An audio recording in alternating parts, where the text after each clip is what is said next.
হুজুরের গুরুত্ব বাকি হয়ে গেছে না সব কাছে পাবলিকের গুরুত্ব বাকি গেছে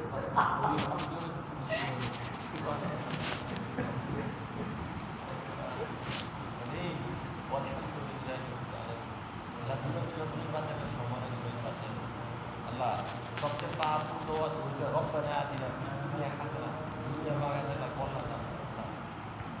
আমাদের হায়াতে ইবাদত করে নেক হায়াতে ইবাদত করে যেদিন আমাদের দুনিয়ার মুসাফির শেষ হয়ে যাবে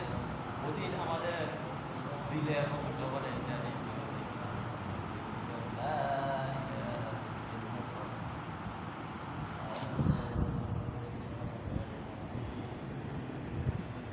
Ya, itu untuk menurut seluruh dari